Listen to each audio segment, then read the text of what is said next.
caught in the crossfire. It's caught in the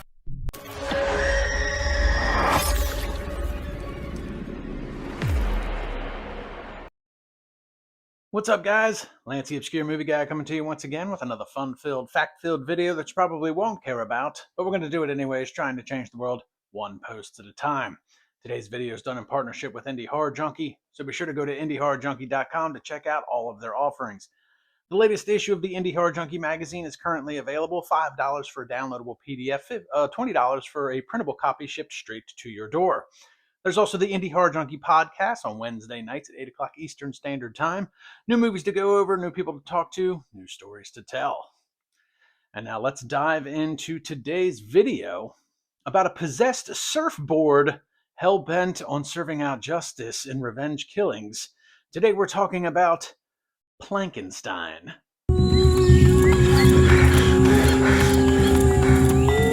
Murmurs of danger, danger, danger, danger, danger, danger. Whispers of betrayal and murder, murder, murder, murder. The hushed tale of an old black boy.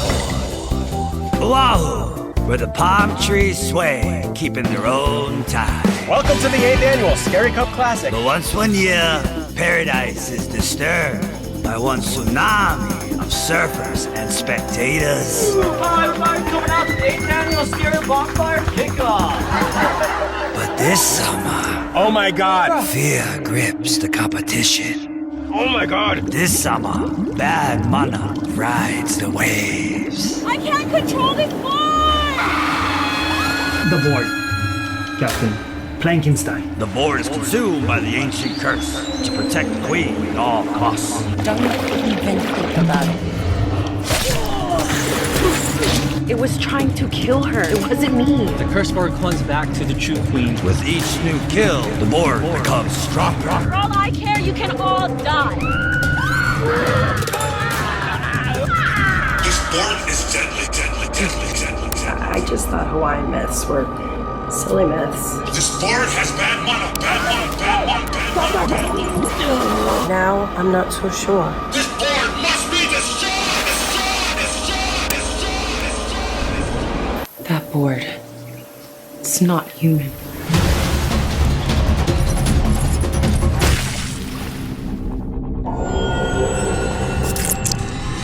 Rumor has it his genitalia was burned to enough. It's not enough! Plankenstein was written and directed by Dick Diamond with an original score done by Owen Eddy. It stars the very lovely Leilani Ramos, Amy Jennings, Shane Chisholm, and Robert McLean.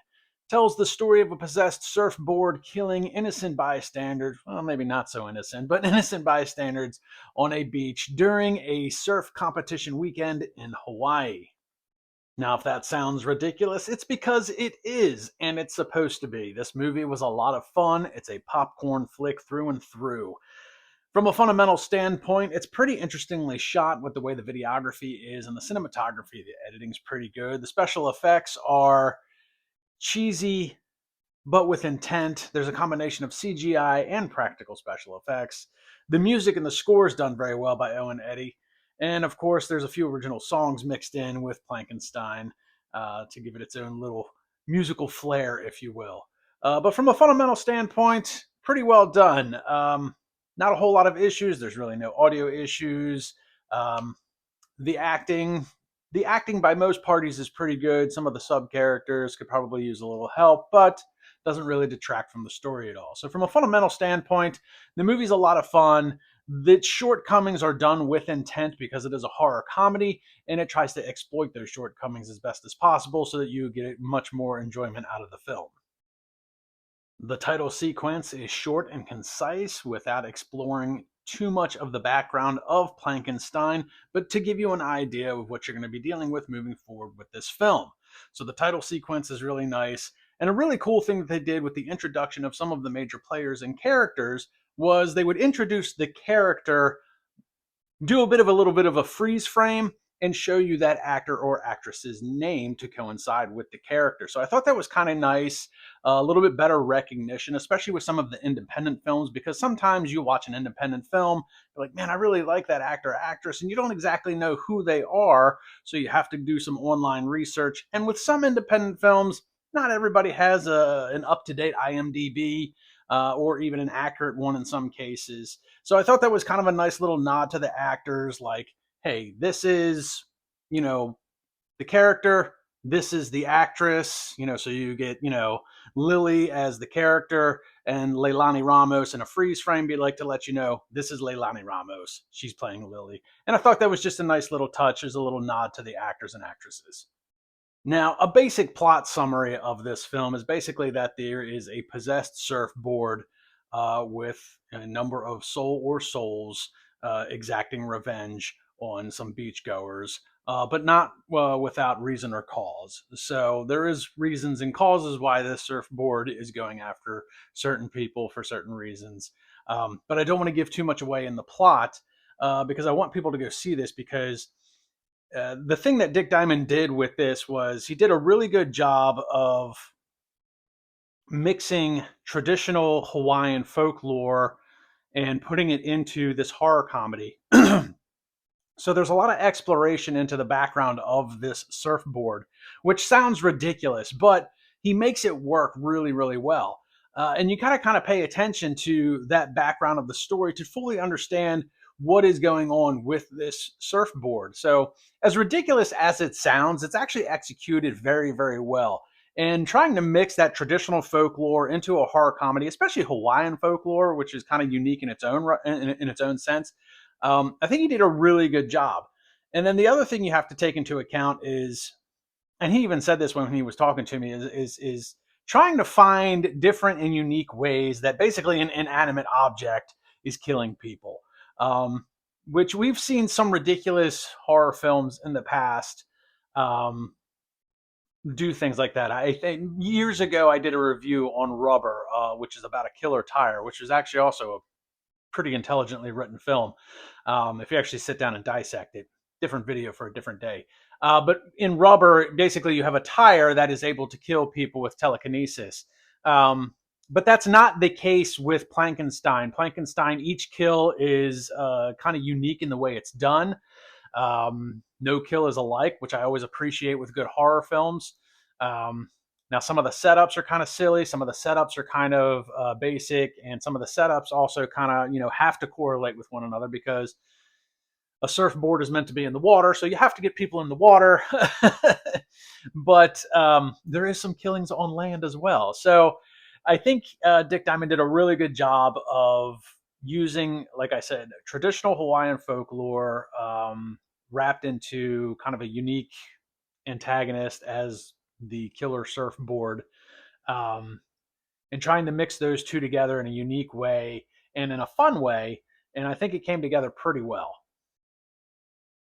And being that it is a horror comedy, more so on the comedy side than the horror side, the horror aspect really lies within the actual kills themselves, not necessarily anything that is horror themed as far as like a cat and mouse game or ghosts and goblins. So the horror aspect is a little light, but the comedy aspect is pretty heavy. And I think it's a good mixture of both, because on the surface, you look at Plankenstein and you think, oh, a killer surfboard, this is going to be ridiculous. And it is, with intent and for all the right reasons. So there is a few running gags that are non-horror related throughout the course of the film that you'll catch on to. There's one of my favorites is the lifeguard. The lifeguard is always running towards danger, but that's all he does.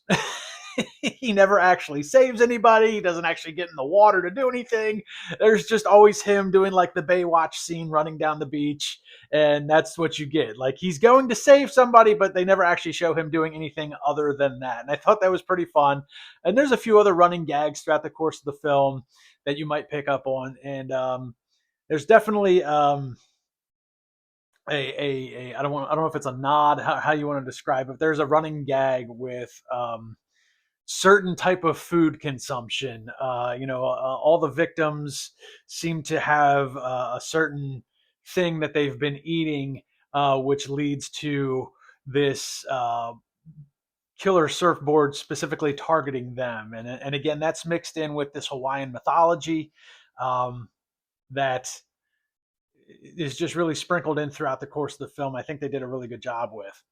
So I think for the most part, the acting was pretty well done. I was kind of surprised to look up on IMDb Leilani Ramos, who plays Lily. This is only the second thing she's ever been in. I think she did a great job. It was a good character. I think she delivered her lines really well. She seems very polished and she seems more experienced than what she shows on IMDb. So I don't know if she's been in other stuff that's just not accredited to yet. But I think she did a really good job. She is essentially the main character of the film.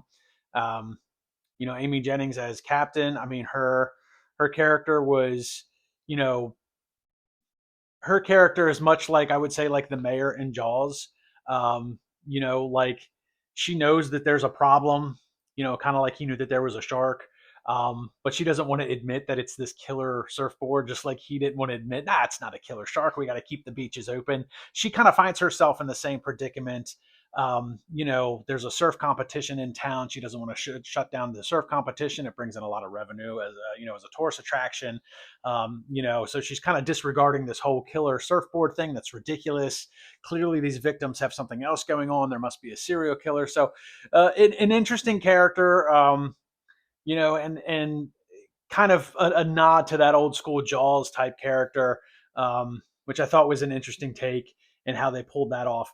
And then Robert McLean as Scary, who is a surf shop owner / elder, is playing two roles, not quite that different from one another.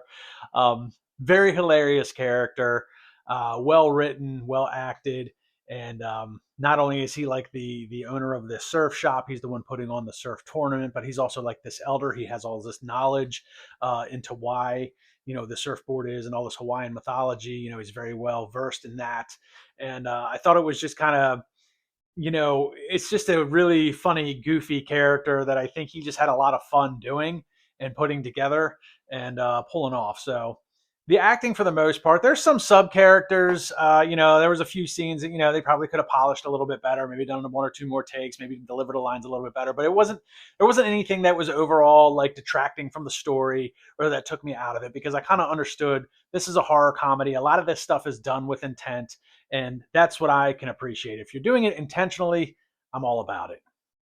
At the end of the day, Plankenstein is a hilarious horror comedy that's nothing but a good old-fashioned popcorn flick. It doesn't make you think too much about what's going on. It's ridiculous in its premise. Its special effects are kind of goofy, and they're meant to be. And overall, I think they did a really good job, and I think they set out to do exactly what this film was supposed to be. I think Dick Diamond did a good job of being like, this is what I want to make. I think he was able to pull it off, and I think, the questions that he asks himself in the beginning, when I had a bit of a brief conversation with him, how was I going to be able to pull off some of these kills? How was I going to be able to bring an inanimate object to life and make it make sense? I think all of the things that he kind of questioned himself on, he was able to pull off and put together a really solid film. It is ridiculous. It's meant to be. Like I said, it's a great popcorn flick to just pop in, eat some popcorn, drink some beer, smoke a joint, whatever it is that gets you, going at the end of the night to calm you down. This is exactly what that film is for. It's just a good time and a good fun watch. So look for Plankenstein coming to streaming services very soon. I highly recommend it. Like, subscribe, and comment to my YouTube channel. Check me out on Facebook and Instagram. I'll see everybody in the next video.